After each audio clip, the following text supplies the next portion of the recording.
अस्सलाम वालेकुम viewers, welcome back to my channel. Previous video में हमने क्वेश्चन नंबर 12 को अंडरस्टैंड किया था, जनरल साइंस एंड एबिलिटी का जो 2016 का पेपर था। आज हम क्वेश्चन नंबर 13 को अंडरस्टैंड करेंगे। तो इसमें ये थ्योरी टाइप थोड़ा क्वेश्चन नंबर ए है 13 का, तो मैंने ऑलरेडी उसको राइट अप कर लिया। जैसे यहाँ से हम अंडरस्टैंड करते हैं। सबसे पहले है इसमें प्राइमरी मेंटल एबिलिटीज़। तो प्राइमरी मेंटल एबिलिटीज़ का मैंने इसमें डेफिनेशन लिख दिया है। They are group of related intellectual skills. तो थर्स्टोन जो है वो उसने एक मॉडल दिया प्राइमरी मेंटल एबिलिटीज़ के बारे में। उसने 7 जो है वो एलिमेंट्स बताए हैं।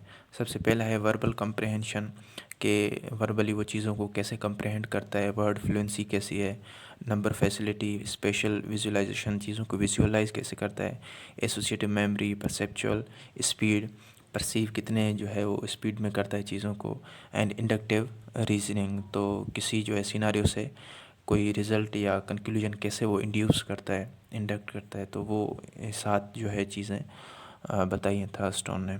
ये प्राइमरी मेंटल एबिलिटीज़ में आते हैं। सेकेंडरी मेंटल एबिलिटीज़ कौन से हैं? They are broad ranging skills composed of several primary mental abilities. तो काफ़ी सारी जो है वो प्राइमरी मेंटल एबिलिटीज़ मिलके जो है वो सेकेंडरी मेंटल एबिलिटीज़ कंपोज होती हैं। जैसे इसमें आपका फ्लड इंटेलिजेंस और क्रिस्टलाइज इंटेलिजेंस, ये 2 टाइप हैं सेकेंडरी मेंटल एबिलिटी के। तो फ्लड इंटेलिजेंस में जो है वो फ्लेक्सिबिलिटी है, एडेप्टिवनेस है एंड रेशनल थिंकिंग है। अब फ्लेक्सिबिलिटी कैसे है कि इंडक्टिव रीजनिंग अगर किसी शख्स में है या एसोसिएटिव मेमोरी है, तो ऐसे जो है चीज़ें मिलके जो है वो उसमें फ्लेक्सिबिलिटी एक आती है। एडेप्टिवनेस यानी एडजस्ट होता है न्यू जो है वो सिचुएशन में, एंड रेशनल थिंकिंग उसकी हो जाती है। तो ये फ्लड इंटेलिजेंस जो है वो पहला टाइप है सेकेंडरी मेंटल एबिलिटीज़ का। दूसरा जो टाइप है इसमें क्रिस्टलाइज इंटेलिजेंस यानी ब्रेड्थ ऑफ नॉलेज। तो ब्रेड्थ ऑफ नॉलेज आपका कैसे बढ़ता है?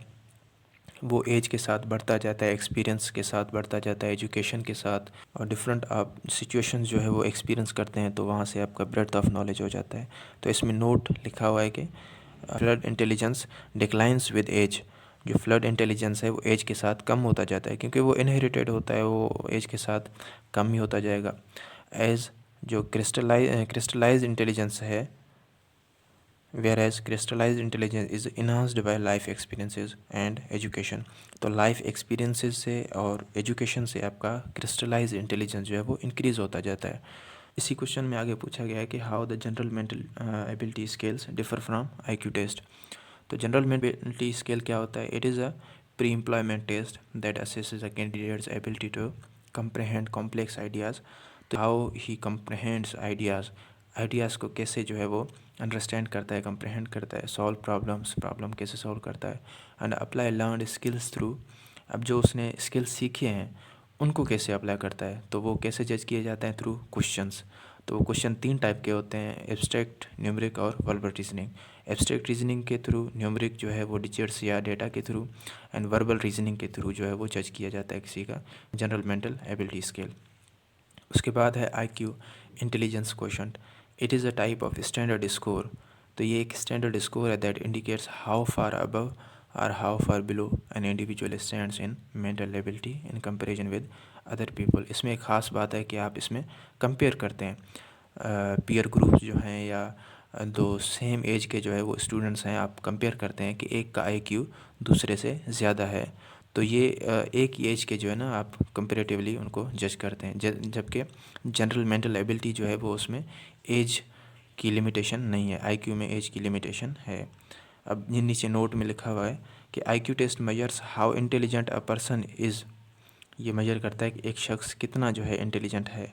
वाइल जनरल मेंटल एबिलिटी जो है, इस test measures how well that person can apply their intelligence to different scenarios. तो मुख्तलिफ सिनारियोज़ होते हैं, डिफरेंट सिनारियोज़ होते हैं, वहाँ पे स्पेसिफ़िक उस सिचुएशन में वो अपने नॉलेज को, अपने उस आईक्यू को कैसे अप्लाई करता है, तो वो किस चीज़ में आता है? जनरल मेंटल एबिलिटी स्केल में आता है। क्वेश्चन नंबर 13 का बी है कि y is equal to M x plus c is an equation of straight line, draw graph showing relationship between x and y and relate the equation to the slope and intercept on the graph.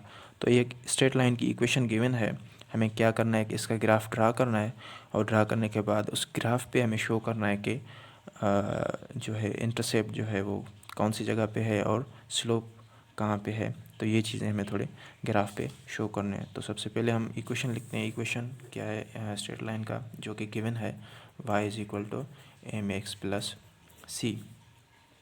अब यहाँ पे m किसके बराबर है, where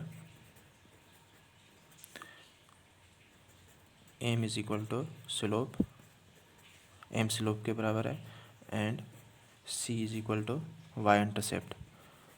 जो curve है, जो line है, वो y को जिस जगह पे इंटरसेप्ट करेगा उसको हम कहेंगे कि दैट इज़ c।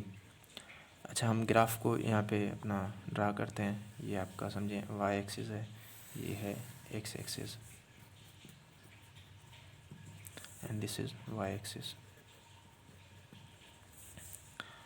यहाँ पे हम ग्राफ को ड्रा करते हैं। कोई भी अपना कोई भी नहीं कर सकते क्योंकि ये स्ट्रेट लाइन का ही है। Let's say this is the graph. तो यहाँ पे हम स्लोप के लिए ये vertical and this is horizontal. तो ये इसका यहाँ से जो है ये क्या है, स्लोप है m। तो इस लाइन का ये m जो है वो स्लोप है, और y इंटरसेप्ट ये स्लोप के लिए हमने ये ट्राइंगल जो है यहाँ पे बनाया, राइट एंगल ट्राइंगल। और y इंटरसेप्ट जो है वो इस जगह पे है क्योंकि y एक्सिस को इस पॉइंट पे जो है वो इंटरसेप्ट कर रहा है ये लाइन।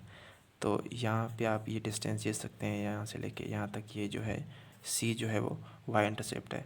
तो यहाँ पे आप ग्राफ में लिख सकते हैं m is equal to slope and c is equal to y intercept. तो आज के लिए इतना ही। इंशाल्लाह नेक्स्ट वीडियो में हम नेक्स्ट क्वेश्चन पेपर जो है 2017 का उसको अंडरस्टैंड करेंगे। Thanks for watching. अल्लाह हाफिज़।